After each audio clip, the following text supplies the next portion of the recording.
ಅದೇ ಯಜಮಾನ ಆದಮೇಲೆ ಅದು ಒಂದೇ ಸಿನಿಮಾ ಕ್ಲಿಕ್ ಆದಮೇಲೆ ನಾನು ಕಡಿಮೆ ಅಂದರೆ 10 ವರ್ಷ ಜೀವನ ಮಾಡಿದ್ದೀನಿ. ಯಜಮಾನ ಆದಮೇಲೆ? ಹೌದು, ಆ್ಯಸ್ ಎ ಕಾಮಿಡಿಯನ್ ಆಗಿ. ಅದೊಂದು ಸಿನಿಮಾ ಆದಮೇಲೆ ಡಿಮ್ಯಾಂಡು ಎಲ್ಲದಕ್ಕೂ ಕರೆಯೋರು. ಥಿಯೇಟ್ರ್ ಅವರು ಹೇಳ್ತಾರೆ ಯಜಮಾನ ಥಿಯೇಟ್ರಲ್ಲಿ ಟಿಕೆಟ್ ಮಾಡಿದವರು ಮನೆ ಮಾಡ್ತಾರೆ. ಹೌದು. ಯಾವ ಟೆಂಟಿಗೆ ಹಾಕಿದ್ರು 100 ಡೇಸ್ ಪಿಕ್ಚರ್ ಅದು. ಸರ್, ಆ ಸಿನಿಮಾ ನೋಡಿ ಎಷ್ಟೋ ಜನ ಅಣ್ಣ ತಮ್ಮ ಒಂದಾಗಿದ್ದಾರೆ ಸರ್. ಬೇರೆ ಬೇರೆ ಆಗಿದ್ದವರು, ಒಬ್ಬರ ಮುಖ ಒಬ್ರು ನೋಡೋಕ್ಕಾಗದೇ ಇರೋಷ್ಟು ದ್ವೇಷ ಇದ್ದವರು ಅಣ್ಣ ತಮ್ಮ ಹೇಗೆ ಒಂದು ಸಂಬಂಧ ಅನ್ನೋದನ್ನು ನೋಡಿ ಕಲ್ತಿರೋದು ಏನಿದೆ. ನಿಮ್ಮ ಜೀವನದಲ್ಲೂ ಆ ಒಂದು ಸೀನು ನಿಮಗೆ ಒಂದು 10 ವರ್ಷ ಲೈಫ್ ಕೊಡ್ತು? ಇಲ್ಲ, ಖಂಡಿತವಲ್ಲ.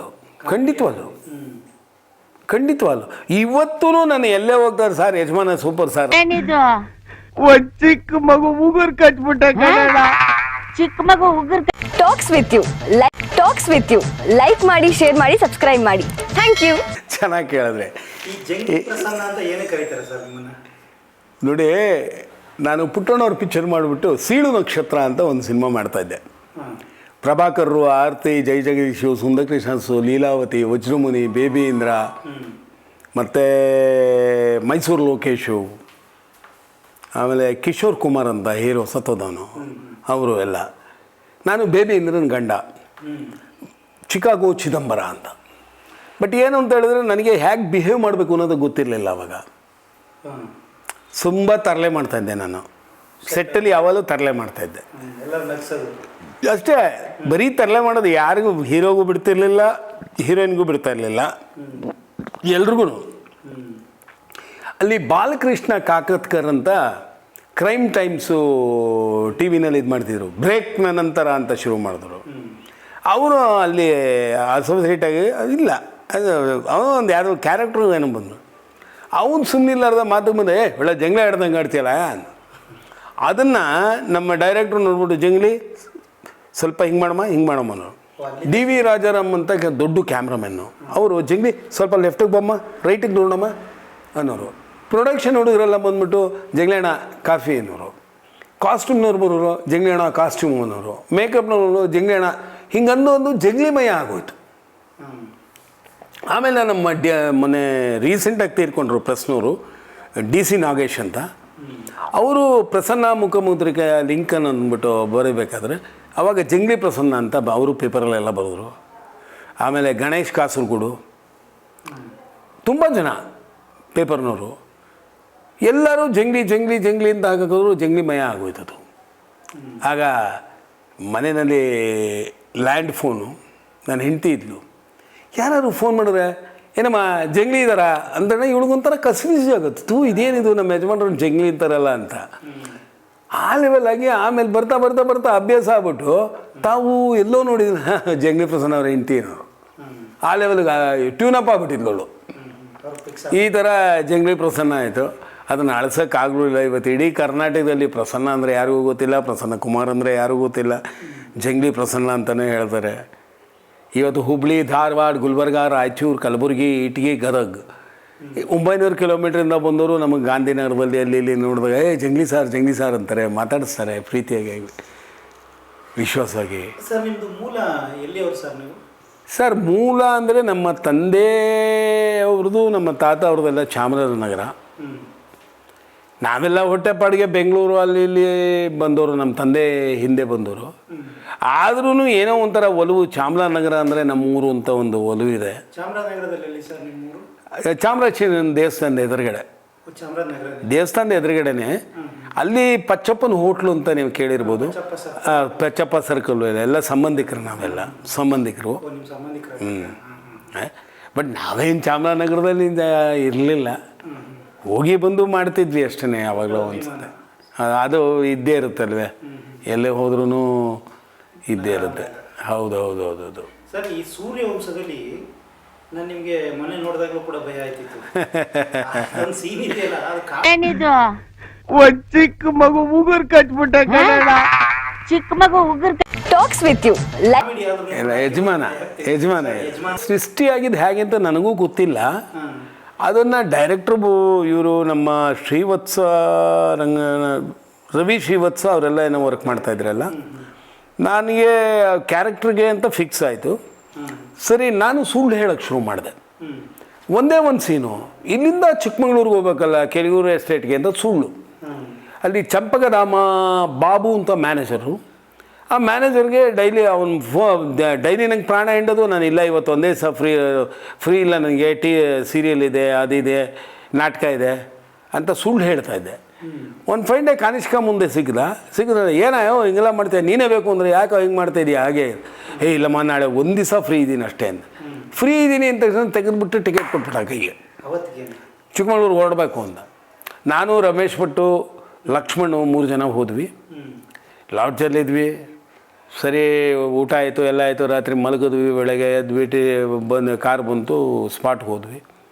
ವಿಷ್ಣುವರ್ಧನ್ ಅವರು, ಟೆನಿಸ್ ಕೃಷ್ಣ, ನಾನು ಮತ್ತು ಧರ್ಣೇಂದ್ರಯ್ಯ ಎಲ್ಲರೂ ಹೀಗೆ ಕೂತ್ಕೊಂಡು ಮಾತಾಡ್ತಾಯಿದ್ವಿ. ಸರಿ, ಅಸಿಸ್ಟೆಂಟ್ ಡೈರೆಕ್ಟ್ರು ಬಂದ, ಸರ್ ರೆಡಿ ಆಗ್ಬಿಡಿ ಅಂದ. ಕಾಸ್ಟ್ಯೂಮ್ ಹಾಕ್ಕೊಂಡು ಮೇಕಪ್ ಹಾಕ್ಕೊಂಡು ಎಲ್ಲ ಇದು ಮಾಡಿದೆ. ಡೈಲಾಗು ನೋಡಿದ್ರೆ ಏನು ಡೈಲಾಗ್ ಏನು ಅಂತ ಅನ್ನಿಸ್ಲಿಲ್ಲ ನನಗೆ, ಏನೂ ಅನ್ನಿಸ್ಲಿಲ್ಲ. ಸರಿ, ಆ್ಯಕ್ಟ್ ಮಾಡಿದೆ. ಆ್ಯಕ್ಟ್ ಮಾಡ್ಬಿಟ್ಟು ಬಂದಿದ್ದೆ ಕೆಲಸ. ವಿಷ್ಣುವರ್ಧನ್ ಅವ್ರಿಗೆ ಹೇಳಿದೆ, ಸರ್ ನಾನು ಬರ್ತೀನಿ. ನಾನು ಯಾಕೆ ಆಗೋಯ್ತಾ ನಿಮ್ಮದು? ಇಲ್ಲ ಸರ್ ಆಯಿತು, ನಾವು ಮಾಡದೇ ಇರ್ರಿ ಅಂದರು. ಸಾಯಂಕಾಲದವರೆಗೂ ಅವ್ರ ಜೊತೆ ಕೂತ್ಕೊಂಡಿದ್ದೆ. ಸಾಯಂಕಾಲ ಅಲ್ಲಿಂದನೇ ಎದ್ದು ಬಿದ್ದು ಬಸ್ ಸ್ಟ್ಯಾಂಡ್ಗೆ ಓಡ್ಬಂದು ಬಸ್ ಹತ್ಕೊಂಡು ಬರೋದ್ರಲ್ಲಿ ನನ್ನ ಮನೆಗೆ ಆಗಲೇ ಒಂದು 20 ಫೋನ್ ಬಂದಿತ್ತು. ಏನು ಅಂದರೆ ಅವ್ರು ಬಿಟ್ಟು ಅವ್ರು ಯಾರು ಅಂತ ಸಿನಿಮಾ. ರಾಜೇಂದ್ರ ಕುಮಾರ್ ಆರ್ಯ ಅಂತ ಡೈರೆಕ್ಟ್ರು. ಕಂಟಿನ್ಯೂಟಿ ಅದು ಅಬ್ಬಯ್ಯನಾಡು ಸ್ಟುಡಿಯೋದಲ್ಲಿ. ನಾನು ಮನೆಗೆ ಬರಲೇ ಇಲ್ಲ, ಸೀದಾ ಅಬ್ಬಯ್ಯನಾಡು ಸ್ಟುಡಿಯೋಗೆ ಹೋಗಿ ಅಲ್ಲಿ ಆ್ಯಕ್ಟ್ ಮಾಡಿದೆ. ಆ್ಯಕ್ಟ್ ಮಾಡಿಬಿಟ್ಟು ಸಾಯಂಕಾಲ ಮನೆಗೆ ಬಂದೆ. ಸರಿ, ಡಬ್ಬಿಂಗ್ ಆಯಿತು. ಡಬ್ಬಿಂಗ್ ಆದಮೇಲೆ ಶೇಷಾದ್ರಿ ಅವರು ಡೈರೆಕ್ಟ್ರು ತೀರೋದ್ರು, ಭಾರತಿ ಅವ್ರ ತಮ್ಮ. ಅವ್ರು ಬಂದರು. ಅವ್ರು ನನಗೆ ಹೇಳಿದ್ರು, ಎನಕ್ಕೆ ಪುರಿಯಿಲ್ಲಮ್ಮ, ನಲ್ಲ ಆರ್ಟಿಸ್ಟಮ್ಮ, அடுத்த ಮಡತಿಲ್ಲ ನಲ್ಲ ಕ್ಯಾರೆಕ್ಟ್ರ್ ಹುಡುಗರು ಅವನಿಗೆ ಅದು. ನಾನು ಏನು ಮಾಡಿದ್ದೀನಿ ಇಷ್ಟೊಂದು ಯಪ್ಪ ಹೊಗಳ್ತಾ ಇದ್ದಾನಲ್ಲ, ಏನು ಹೊಗಳ್ತಾ ಇದ್ದಾರೆ? ಇಲ್ಲ ನೀನು ತುಂಬ ಚೆನ್ನಾಗಿ ಮಾಡಿದೆಯಾ, ಒಳ್ಳೆ ಆರ್ಟಿಸ್ಟು ನೀನು, ಮುಂದಿನ ಸಿನಿಮಾದಲ್ಲಿ ಒಳ್ಳೆ ಕ್ಯಾರೆಕ್ಟ್ರ್ ಕೊಡ್ತೀನಿ ಅಂತ ಪಾಪ ತೀರೋದ್ರು. ಆಮೇಲೆ ಪಿಕ್ಚರ್ ರಿಲೀಸ್ ಆಯಿತು ಸರ್. ಯಾರು ನೋಡಿದ್ರು ಓ ಅನ್ನೋರು ನನ್ನ ಸೀನ್ ನೋಡ್ಬಿಟ್ಟು. ನಾನು 175 ದಿವಸ ಆಗಿ ಶೀಲ್ಡ್ ಇದೆ ಒಳಗಡೆ. ತಗೊಂಡ ಮೇಲೆ ನಾನು ಸಿನಿಮಾ ನೋಡಿದೆ. ಓಹೋ ಪರವಾಗಿಲ್ಲ, ನಾನು ಒಂದು ಪೂರ್ಣ ಪ್ರಮಾಣದ ನಟ ಆದೆ ಅನ್ನೋ ಒಂದು ಸಂತೃಪ್ತಿ ಸಿಕ್ತು ನನಗೆ ಜೀವನ. ನಿಮಗೆ ಅವರು ಸೀನ್ ಬಗ್ಗೆ ಎಕ್ಸ್ಪ್ಲೈನ್ ಮಾಡಿದಾಗ ನಿಮ್ಗೆ ಗೊತ್ತಿರಲ್ಲ ಸರ್, ಅದೆಲ್ಲ ರಕ್ತ ಎಲ್ಲ ಇರ್ತಾವೆ? ಇಲ್ಲ, ಎಕ್ಸ್ಪ್ಲೈನ್ ಮಾಡಿದ್ರು ಎಲ್ಲ ಮಾಡಿದ್ರು. ಪಂಚ್ ಆಗುತ್ತೆ ಅಂತ ಗೊತ್ತಿರಲಿಲ್ಲ ನನಗೆ. ಇಷ್ಟೊಂದು ಟ್ರೆಂಡ್ ಆಗುತ್ತೆ ಅಂತ ಗೊತ್ತಿಲ್ಲ. ಇಷ್ಟು ಟ್ರೆಂಡ್ ಆಗುತ್ತೆ ಅನ್ನೋದು ನನಗೆ ಗೊತ್ತೇ ಇಲ್ಲ. ಅದೇ ಯಜಮಾನ ಆದಮೇಲೆ, ಅದು ಒಂದೇ ಸಿನಿಮಾ ಕ್ಲಿಕ್ ಆದಮೇಲೆ ನಾನು ಕಡಿಮೆ ಅಂದರೆ 10 ವರ್ಷ ಜೀವನ ಮಾಡಿದ್ದೀನಿ. ಯಜಮಾನ ಆದಮೇಲೆ? ಹೌದು, ಆ್ಯಸ್ ಎ ಕಾಮಿಡಿಯನ್ ಆಗಿ. ಅದೊಂದು ಸಿನಿಮಾ ಆದಮೇಲೆ ಡಿಮ್ಯಾಂಡು ಎಲ್ಲದಕ್ಕೂ ಕರೆಯೋರು. ಥಿಯೇಟರ್ ಅವರು ಹೇಳ್ತಾರೆ, ಯಜಮಾನ ಥಿಯೇಟ್ರಲ್ಲಿ ಟಿಕೆಟ್ ಮಾಡಿದವರು ಮನೆ ಮಾಡ್ತಾರೆ. ಹೌದು. ಯಾವ ಟೆಂಟಿಗೆ ಹಾಕಿದ್ರು 100 ಡೇಸ್ ಪಿಕ್ಚರ್ ಅದು ಸರ್. ಆ ಸಿನಿಮಾ ನೋಡಿ ಎಷ್ಟೋ ಜನ ಅಣ್ಣ ತಮ್ಮ ಒಂದಾಗಿದ್ದಾರೆ ಸರ್. ಬೇರೆ ಬೇರೆ ಆಗಿದ್ದವರು, ಒಬ್ಬರ ಮುಖ ಒಬ್ಬರು ನೋಡೋಕ್ಕಾಗದೇ ಇರೋಷ್ಟು ದ್ವೇಷ ಇದ್ದವರು ಅಣ್ಣ ತಮ್ಮ ಹೇಗೆ ಒಂದು ಸಂಬಂಧ ಅನ್ನೋದನ್ನು ನೋಡಿ ಕಲ್ತಿರೋದು ಏನು ಹೇಳಿದೆ. ನಿಮ್ಮ ಜೀವನದಲ್ಲೂ ಆ ಒಂದು ಸೀನು ನಿಮಗೆ ಒಂದು 10 ವರ್ಷ ಲೈಫ್ ಕೊಡ್ತು? ಇಲ್ಲ, ಖಂಡಿತವಲ್ಲ. ಇವತ್ತೂ ನಾನು ಎಲ್ಲೇ ಹೋಗ್ತಾರೆ ಸರ್, ಯಜಮಾನ ಸೂಪರ್ ಸರ್ ಅಂತಾರೆ. ಅದಾದಮೇಲೆ ನಾನು ಮಸ್ತ್ ಮಜಾ ಮಾಡಿದೆ. ಅದರಲ್ಲೂ ತುಂಬ ಚೆನ್ನಾಗಿತ್ತು, ಒಂದೇ ಒಂದು ಸೀನ್ ಅದರಲ್ಲೂ. ಆಮೇಲೆ ಅಪ್ಪು ಪಪ್ಪು ಮಾಡಿದೆ. ಈಗ ಹೌದು, ಸೌಂದರ್ಯ ಜಗದೀಶ್ ಅವ್ರದ್ದು 3 ಪಿಕ್ಚರ್ ಮಾಡಿದೆ ನಾನು. ದೇವರಂಥ ಮನುಷ್ಯ, ಆದರೆ ವಿಧಿ ಏನು ಮಾಡೋಕ್ಕಾಗಲ್ಲ. ಭಾಳ ದೇವರಂಥ ಮನುಷ್ಯ, ತುಂಬ ಒಳ್ಳೆಯ ಮನುಷ್ಯ. ನಾನು ಅವತ್ತು ಅಪ್ಸೆಟ್ ಆಗಿದ್ದೆ, ತುಂಬ ಅಪ್ಸೆಟ್ ಆದೆ. ಯಾಕೆಂದರೆ ಅಂಥವ್ರನ್ನೆಲ್ಲ ಯಾಕೆ ದೇವರು ಈ ಥರ ಕರ್ಕೋತಾನೆ? ಯಾಕೆಂದರೆ ಇಂಡಸ್ಟ್ರಿಗೆ ಸಾವಿರಾರು ಜನಕ್ಕೆ ಊಟ ಹಾಕಿರೋ ಜನ ಅವರೆಲ್ಲ. ಅವ್ರ ಹೆಸರು ಹೇಳ್ಕೊಂಡು ಎಷ್ಟೋ ಸಂಸಾರಗಳು ನಡೀತಾ ಇತ್ತು. ಆ ಥರ ಸಿನಿಮಾ ಆಕಸ್ಮಿಕವಾಗಿ ಪರಿಸ್ಥಿತಿಗಳು ಏನು ಅಂತ ಗೊತ್ತಿರಲ್ಲ. ಆಮೇಲೆ ಸರ್, ಇವತ್ತು ನಾನು ಇಷ್ಟೆಲ್ಲ ಮಾತಾಡ್ತಾ ಇದ್ದೀನಿ, ನನ್ನ ಮನಸ್ಸಲ್ಲಿ ಏನು ನೋವಿದೆ ಅಂತ ಯಾರಿಗೂ ಗೊತ್ತಿರಲ್ಲ. ಎಷ್ಟೋ ವಿಚಾರಗಳನ್ನು ನಾವು ಬೇರೆಯವ್ರಿಗೆ ಹೇಳೋದಕ್ಕಾಗಲ್ಲ. ಸತ್ಯ ಹೇಳಬೇಕು ಅಂದರೆ ಇವತ್ತು ನಾನೊಬ್ಬ ಮನುಷ್ಯನಾಗಿ ಕೂತ್ಕೊಂಡು ನಾನು ಇಲ್ಲಿ ಮಾತಾಡ್ತಾ ಇದ್ದೀನಿ ಅನ್ನೋದಕ್ಕೆ ಉದಾಹರಣೆ ಏನಂದರೆ ನಮ್ಮ ಅತ್ತೆಯವರೇ. ಯಾಕೆಂದರೆ ಅವರೇ ನನ್ನ ಮನೆಯವರು 21 ವರ್ಷ ಆಯಿತು ಎಕ್ಸ್ಪೈರ್ಡ್ ಆಗಿ. ಇವತ್ತು ನನ್ನ ಸಂಸಾರನ ತೂಗಿಸ್ತಾ ಇರೋರು, ನೋಡ್ಕೊಳ್ತಾ ಇರೋರು ಎಲ್ಲ ಅವರೇ. ಅದರಿಂದ ಯಾಕೆಂದರೆ ಅವ್ರು ಸ್ವಲ್ಪ ಫ್ರೀ ಆಗಿಬಿಟ್ಟಿದ್ದಾರೆ, ನಮ್ಗೆ ಆರಾಮಾಗಿ ಓಡಾಡ್ಕೊಂಡಿರಲಿ ಅಂತ. ಅದರಿಂದ ಸ್ವಲ್ಪ ಟೆನ್ಷನ್ ಕಡಿಮೆ ಮಾಡ್ಕೋತೀನಿ. ಟೆನ್ಷನ್ ಇದ್ದೇ ಇದೆ, ಏನು ಮಾಡೋಕ್ಕಲ್ಲ. ಬಟ್ ಏನಂದರೆ ಅವ್ರದ್ದು ಒಂದು ಬ್ಯಾಗ್ ಸಪೋರ್ಟ್ ಇರೋದ್ರಿಂದ ಜೀವನದ ಒಂದು ಹೌದು. ಮೊನ್ನೆ ರೀಸೆಂಟಾಗಿ ನಂದು ಸ್ವಂತ ಪ್ರೊಡಕ್ಷನ್ ಮಾಡಿದೆ ನಾನು. ಅದರಲ್ಲಿ ದೊಡ್ಡ ಮಗ ಹೀರೋ, ಚಿಕ್ಕ ಮಗ ಹೀರೋ, ದೊಡ್ಡ ಮಗ ವಿಲನ್ನು. ಚಿಕ್ಕವನ ಹೆಸರು ಶಶಾಂಕ್ ಅಂತ, ದೊಡ್ಡವನ ಹೆಸರು ಸೂರಜ್ ಅಂತ. ರಣಹದ್ದು ಅಂತ ಒಂದು ಸಿನಿಮಾ ಮಾಡಿದೆ. ಹೌದು. ಏನಕ್ಕೆ ಮಾಡಿದೆ ಅಂದರೆ, ನನಗೆ 3 ವರ್ಷದ ಹಿಂದೆ ನನಗೆ ಕಾಲಲ್ಲಿ ಕ್ಯಾಲ್ಸಿಯಂ ಬ್ಲಾಕ್ ಆಗಿತ್ತು ಅಂದ್ಬಿಟ್ಟು ನನ್ನ ಕಾಲು ತೆಗೆದ್ರು ಯುವರತ್ನ ಆದಮೇಲೆ ನಾನು ಏನು ಮಾಡೋದು, ಆ್ಯಕ್ಟ್ ಮಾಡೋಕ್ಕೆ ಯಾರೂ ಕರೆಯಲ್ಲ. ಯಾಕೆಂದರೆ ಇವಾಗ ಚೆನ್ನಾಗಿದ್ರೇ ಕರೆಯಲ್ಲ ಯಾರನ್ನು, ಇನ್ನು ಸೊಟ್ಟಗಾದ ಮೇಲೆ ಯಾರು ಕರೀತಾರೆ ಅಂದ್ಬಿಟ್ಟು ಯೋಚನೆ ಮಾಡಿದೆ. ಮಕ್ಕಳನ್ನ ಕರೆದೆ, ನೀವೇನಯ್ಯ ಸಿನಿಮಾದಲ್ಲಿ ಆ್ಯಕ್ಟ್ ಮಾಡ್ತೀರಾ? ಮಾಡ್ತೀವಿ ಡ್ಯಾಡಿ ಅಂದರು. ಯಾಕೆಂದರೆ ನನ್ನ ಫ್ರೆಂಡ್ಸೆಲ್ಲ ಹೇಳೋರು, ಮಕ್ಕಳಿಬ್ರು ಸುರುದ್ರೂಪಿನೇ ಚೆನ್ನಾಗಿದ್ದಾರೆ, ಮಾಡಿಸ್ರಾಯ ಅಂತ. ಅವರು ಹೂ ಅಂದಿದ್ದಕ್ಕೇ ನಾನು 1 ವರ್ಷ ಅವ್ರನ್ನ ಫೈಟಿಗೆ ಕಲಿಸ್ದೆ. ಹೌದು, ಅಪ್ಪು ವೆಂಕಟೇಶ್ ಹತ್ರ ಫೈಟಿಗೆ ಕಲಿಸ್ದೆ. ಮಾಸ್ಟ್ರು ಇವರು ರೆಡಿ ಇದ್ದಾರೆ ಸರ್ ಅಂದಮೇಲೆ ನಾನೇ ಡೈರೆಕ್ಷನ್ ಮಾಡಿದೆ. ನನ್ನ ಜೀವನಕ್ಕೆ ಇಟ್ಕೊಂಡಿರೋ ದುಡ್ಡಲ್ಲಿ ಒಂದು ಪ್ರೊಡಕ್ಷನ್ ಮಾಡಿದೆ ಸರ್. ಒಬ್ಬ BBA ಮಾಡಿದ್ದಾನೆ, ಇನ್ನೊಬ್ಬ MBA ಮಾಡಿದ್ದಾನೆ. ಇಲ್ಲ, ಅವರಿಬ್ಬರು ಕೆಲಸ ಮಾಡ್ತಾ ಇದ್ದಾರೆ, ಮಾಡಿಕೊಂಡು ಇವಾಗ ಆ್ಯಕ್ಟ್ ಮಾಡ್ತಾ ಇದ್ದಾರೆ.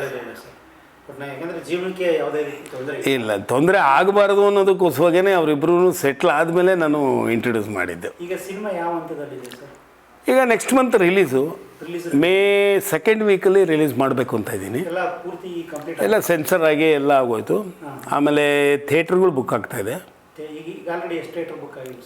ಇಲ್ಲ, ಥಿಯೇಟ್ರ್ ಇನ್ನೂ ಬುಕ್ ಆಗಿಲ್ಲ. ಯಾಕೆಂದರೆ UFAಗೆಲ್ಲ ದುಡ್ಡು ಕಟ್ಟಿದ್ದೀವಿ, ಎಲ್ಲ ಆಗೋಗಿದೆ. ನೆಕ್ಸ್ಟು 1ನೇ ತಾರೀಕು ಮೇಲೆ ಕನ್ಫರ್ಮ್ ಮಾಡ್ತೀವಿ ಥಿಯೇಟರ್ಸ್ ಕನ್ಫರ್ಮ್ ಮಾಡ್ತೀವಿ. ಪಬ್ಲಿಸಿಟಿ ಈಗ ಪೋಸ್ಟು ಎಲ್ಲ ಬಂದಿದೆ, ಪೋಸ್ಟ್ ಡಿಸೈನ್ಸ್ ಬಂದಿದೆ, ವಿನೈಲ್ ಬಂದಿದೆ. ಇಲ್ಲ, ಟೀಸರ್ ಇದೆ, ಟೀಸರ್ ಇನ್ನೂ ಬಿಡುಗಡೆ ಮಾಡಿಲ್ಲ, ಮಾಡ್ತಾಯಿದ್ದೀನಿ. ನಮ್ಮ ಪ್ರಕಾರ ಏನು ಓಹೋ ಸಿನಿಮಾ ಅಂತಲ್ಲ, ಒಂದು ಹಳ್ಳಿನಲ್ಲಿ ನಡೆಯುವಂಥ ಒಂದು ಸಬ್ಜೆಕ್ಟು. ಈ ವೀಕ್ ಆಗಿ ಇರೋರನ್ನ ಈ ಬಂಡವಾಳಶಾಹಿಗಳು ಅಥವಾ ತೋಳು ಬಲ ಇರೋನು ಹೇಗೆ ಅವ್ರನ್ನ ತುಳಿದು ತಿಂತಾರೆ, ಕಿತ್ತು ತಿಂತಾರೆ ಅನ್ನೋದು ಒಂದು ಕಾನ್ಸೆಪ್ಟು. ಹೌದೌದು, ಎಲ್ಲನೂ ಇದೆ ಅದರಲ್ಲಿ. ಲವ್ ಇದೆ, ಕಾಮಿಡಿ ಇದೆ, ಫೈಟ್ ಇದೆ, ಸೆಂಟಿಮೆಂಟ್ ಇದೆ. ಸಿಂಗರ್ ಶ್ರೀನಿವಾಸ್ ಅಂತ ಹೊಸ ನನ್ನ ಸ್ನೇಹಿತಂಗೆ ಕೊಟ್ಟಿದ್ದೆ. ಸರ್, ಈ ಸಿನಿಮಾದಲ್ಲಿ ರಂಗಭೂಮಿ ನಟರು ಒಂದು 10-12 ಜನ ಕೊಟ್ಟಿದ್ದೀನಿ. ಮತ್ತು ನಾನು ನಮ್ಮ ಪೋಷಕ ಕಲಾವಿದರ ಸಂಘದವರು ಒಂದು 10 ಜನ ಕೊಟ್ಟಿದ್ದೀನಿ. ಎಲ್ಲ ಟೋಟಲಿ ಒಂದು 35ರಿಂದ ಡೈಲಿ 40 ಜನ ಕೆಲಸ ಮಾಡೋರು ಜೊತೆಲಿ. 1 ತಿಂಗಳು ಕೆಲಸ ಮಾಡಿದ್ವಿ. 4 ಫೈಟು, 4 ಸಾಂಗು ಎಲ್ಲ. ಮಂಡ್ಯ, ಕೊತ್ತತ್ತಿ, ಬೇವನಹಳ್ಳಿ, ಸೂರತ್ಕಲ್, ಸೂಳ್ಯ, ಮ್ಯಾಂಗ್ಳೂರು. ರಣಹದ್ದು ಅಂತ